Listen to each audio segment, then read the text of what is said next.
On the night of September 3, 2003, Lisa Shuttleworth's teenage daughter stayed over at a friend's house. The following morning, at around 7 a.m. on September 4th, she called her mother at their home in Aiken, South Carolina. During the call, she mentioned she would be getting a ride home from school with friends. Approximately an hour later, a witness saw Shuttleworth sitting in a blue-green 1994 Pontiac Grand Am, borrowed from a friend, at the pit stop convenience store on Pine Log Road in Aiken.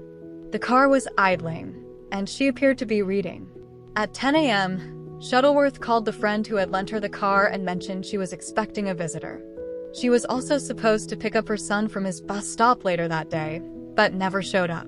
That call was the last time anyone heard from her. All subsequent attempts to reach her went unanswered. When her daughter couldn't contact her that evening, she went to their home on Miller Street around 6 o'clock or 7 p.m. The house was locked, and the borrowed car was still parked outside. Inside, a pot of tea had been moved off the burner, with a napkin draped over the handle. Shuttleworth's purse was missing, but her driver's license and social security card were left behind. At the time of her disappearance, Shuttleworth was a single mother of 2 and had recently finalized a divorce.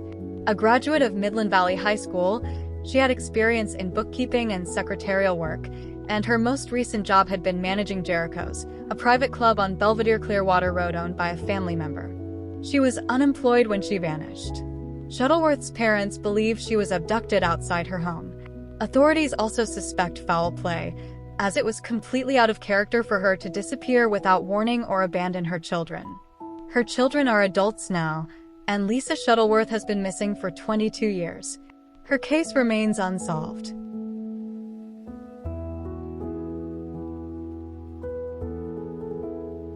Erica was last seen at 11:30 p.m. on November 6, 2006, in Allendale, South Carolina, after finishing her closing shift at a Hardee's restaurant on Railroad Avenue West. Her boyfriend, 18-year-old Derek Monaire, was supposed to pick her up that night but failed to show, so Erica accepted a ride from her cousin. While driving, they passed Monaire's car and pulled over in front of the county courthouse. Erica got into Monaire's vehicle and left with him. According to Monaire, the couple got into an argument during the drive. Erica had accused him of cheating. He claimed he offered to take her to meet the woman in question to prove he was being faithful. During the drive, he said Erica suddenly jumped out of the car and ran into the woods along Highway 125, about 4 miles from her home. Monaire stated he tried to find her but couldn't, and assumed she had returned home on her own. However, Erica never made it home and has not been seen or heard from since. At the time, Erica was living with Monaire rather than her parents. The couple had a 5-month-old son. Monaire did not inform Erica's parents of her disappearance until 2 days later. Police launched a large-scale search in the wooded area where Monaire claimed she ran off. They discovered Erica's shoes, clothing, and strands of her hair extensions, but found no trace of her beyond that. Cadaver dogs detected no scent of human remains in the area.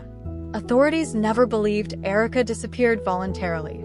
She was known to be responsible, close to her family, a strong student, and had aspirations of attending college.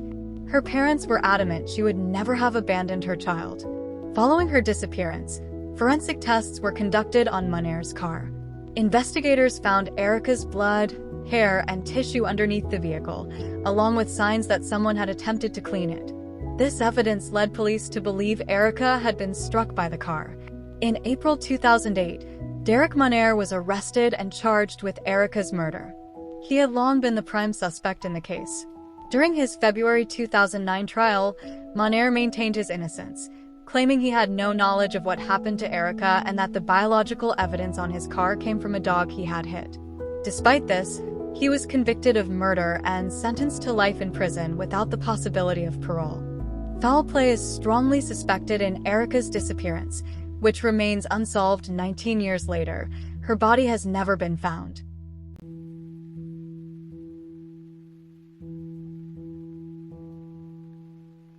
Cortland Mumford was last seen on July 7, 2007, in Portland, Oregon. A retired commercial airline pilot, he had recently purchased a bright yellow 2007 Cub Crafters Sports Cub and had been conducting local familiarization flights with the new single-engine aircraft. He departed from Aurora Airport shortly after 5 a.m. that morning and never returned. When he failed to come home, his family reported him missing later that evening. With a full tank of fuel, the plane was capable of flying up to 400 miles without refueling.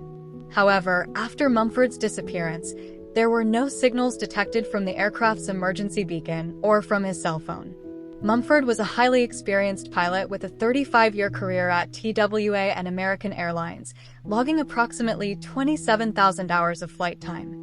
He was in excellent physical condition and actively participated in triathlons at the time he vanished.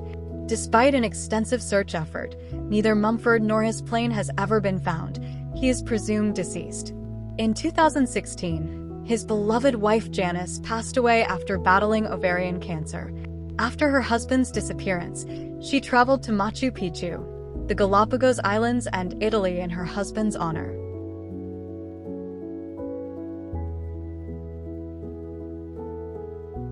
Jennifer Wicks and her 2-year-old daughter Adriana were last seen together between 9 o'clock and 9:30 p.m. on March 25, 2004. At the time, they were living with Jennifer's boyfriend, Joseph Benton Jr., and his parents in Tennessee. Earlier that day, Jennifer called her aunt and expressed a desire to leave the Benton household. She said she planned to tell Joseph Benton that she was moving out with Adriana, and if he didn't agree, she would go to her aunt's home. Her aunt left a spare key outside in case Jennifer showed up, but she never did. Initially, Benton told investigators that Jennifer and Adriana left the home with an unidentified person. He later changed his account, claiming he and Jennifer had argued, and he dropped her and Adriana off at an Exxon gas station near Exit 112 on Interstate 65 in Cross Plains, Tennessee. According to Benton, 5 to 10 minutes later, the pair got into a white, 4-door, early 1990s midsize sedan with an unknown driver. Benton further stated that Jennifer returned to the house alone the following afternoon, March 26, driving the same car she had left in. He claimed she gathered some of her belongings, said she needed time away, and asked for her income tax refund. Since his parents weren't home to give her the money, Benton said she left and promised to return for it, but she never did. Authorities have been unable to verify any part of Benton's account, neither the gas station drop-off nor Jennifer's supposed return to the house the next day. 2 decades later, in March 2024, on the 20th anniversary of Jennifer and Adriana's disappearance, law enforcement executed a search warrant at the Benton family home. During the search, they discovered a 20-year-old image depicting a minor family member engaged in an unlawful act at the hands of Benton, as well as explosives and a cache of weapons. As a result, Joseph Benton Sr., a convicted felon, was arrested and charged with unlawful possession of weapons and explosives and with CP. While these charges are unrelated to Jennifer and Adriana's disappearance, their family hopes the investigation will lead to new developments in the case. Jennifer and Adriana remain missing, and their case is unsolved.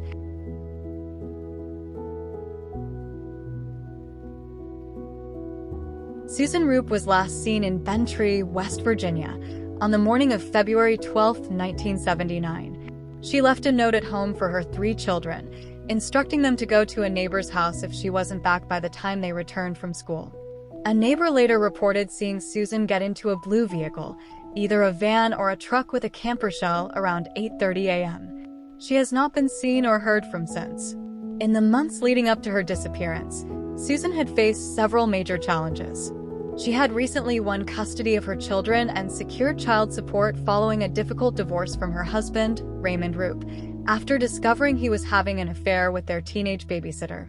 She had also been injured in a car accident, and her house had mysteriously burned down.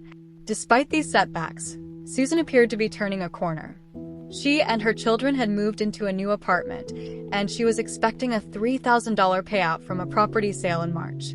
She had a new boyfriend who was serving in the military, and they exchanged letters regularly. On the day she vanished, Susan left behind her purse and a signed money order from her boyfriend. She didn't take any extra clothing. After school, her children found her note but chose to wait at home, believing their mother would return shortly. Instead, their father, Raymond, arrived and told them Susan had abandoned them. He later claimed he had only come by to deliver back child support, having just received his tax return. When Susan had not returned by February 14th, her father reported her missing. Raymond told police he had last seen her on February 10th, 2 days before she disappeared, when he picked up their son for a weekend visit. Susan's family later gave authorities letters she had written to her boyfriend. In them, she expressed fear of Raymond, said he was 3 months behind on child support, and stated she intended to take him to court. She also mentioned someone had forged 2 checks on her bank account, that she knew who was responsible, and that she planned to confront them. Following their divorce, Raymond married Christina Hudnall, the babysitter with whom he had the affair. They eventually divorced. In 2017, Hudnall came forward and stated that in 1980, Raymond confessed to killing Susan. She claimed he told her he left their house in one vehicle, then got into another car with someone else and committed the murder while driving that vehicle. In the years following Susan's disappearance, Raymond Roop was repeatedly in legal trouble, including being convicted of second-degree murder in an unrelated case. However, he has never been charged in connection with Susan's case.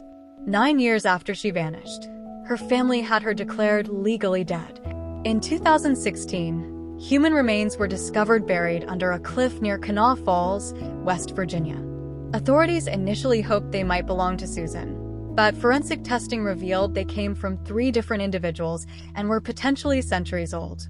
46 years later, Susan Roop's remains have never been found.